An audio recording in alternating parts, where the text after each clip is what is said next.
আপনি যদি প্রিলির প্রস্তুতি মোটামুটি নেওয়া হয়ে থাকে তাহলে আপনার রিটেনের প্রস্তুতি পাশাপাশি শুরু করতে পারেন।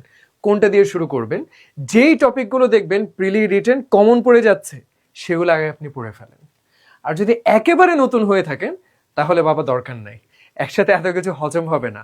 এক বছর যদি ব্রেকফাস্ট লাঞ্চ ডিনার সব খেয়ে হজম করতে যান বদ হজম হয়ে যাবে। তবে মাথায় রাখতে হবে আগে কি হতো, দেখা যেত যে প্রিলি দিলাম, কবে রিটেন হবে কোনো ঠিক ঠিকানা নাই। 1 বছর পরে কিন্তু রিটেন হইতো, 1.5 বছর পরে কিন্তু রিটেন হয়েছে, ইতিহাস আছে। বাট আপনাদের সময় দেখতে পাচ্ছেন ট্রেন্ডটা এখন এমন 1 বছরে 1 BCS, তাই না?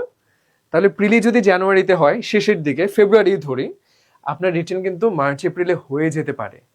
এটা কিন্তু হয়ে আসছে 50 BCS এর ক্ষেত্রে। আপনার হাতে কিন্তু খুব বেশি সময় থাকবে না। একটু যদি আপনি প্রিলি রিটেনটা একসাথে মাথায় রেখে কমনগুলো বের করে পড়া শুরু করতে পারেন, সব দিক থেকে আপনি সেফ থাকবেন। পরিশ্রমটা একটু বেশি করতে হবে, কিন্তু আপনার জন্য ভালো হবে।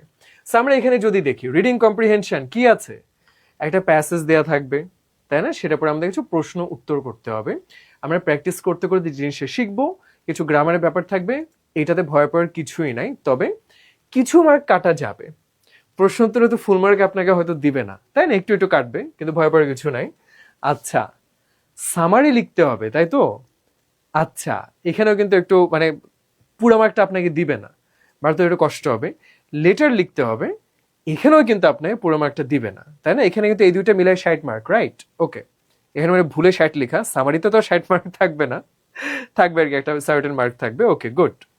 আচ্ছা, তারপর হচ্ছে আপনার একটা লেটার লিখতে হবে। এটা ভাই ইজি জিনিস, খুবই ইজি। ফরম্যাট ফলো করবেন, হয়ে যাবে। একেবারেই প্যারা খাওয়ার কিছুই নাই। তাহলে এই পার্টটা আমরা একটু দেখলাম।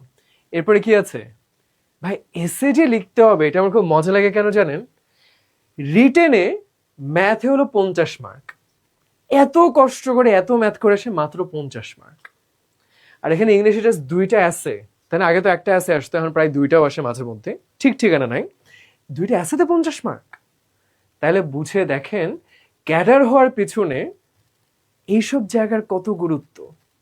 আমরা ম্যাথে 2 মার্ক নিয়ে অনেক চিন্তা করি যে আয় হায় এটা কেন পারলাম না। এখানে 50-এ কেউ 20ও পেতে পারে, কেউ 40ও পেতে পারে। তাহলে খেয়াল করে দেখছেন যে ইংলিশ আপনার জন্য ট্রাম্প কার্ড। এই একটা জায়গা দিয়ে আপনি পুরো ম্যাথের ফেলিওরটা তুলে আনতে পারবেন। এক্স্যাক্টলি। ট্রান্সলেশনে দেখেন ইংলিশ টু বাংলা, আবার বাংলা ইন্টু ইংলিশ। অনেকে করে কি জানেন? গাইড বই কিনে মুখস্থ করে বসে বসে পরীক্ষার হলে জীবনেও কোনোদিন আপনার কম্পোজিশন কিংবা আপনার ট্রান্সলেশন কমন পড়ার সম্ভাবনা নাই। খুবই ভাগ্য ভালো থাকলে পড়তে পারে, কিন্তু মাথায় রাখবেন এইটা মাথায় রেখে হবে না। আপনার প্র্যাকটিস করতে হবে যেন যে কোনো টপিক আপনি লিখে আসতে পারেন। এবং আপনি হয়তো ভাবতেছেন যে না ভাই আমি আসলে গাইড থেকে মুখস্থ করবো, এমনি পড়বো, করেন। সামনে ভাইভা থাকবে না রিটেন পার করলে? আমাকে এমন ধরনের প্রশ্ন করা হলো ভাইভাতে যে ধরা যাক, do you believe in inclusivity? Inclusivity মানে কি? একটু কমেন্ট করেন তো, এটা মানে কি হইতে পারে? একটু কমেন্ট করেন, সবার কমেন্ট দেখতে চাই।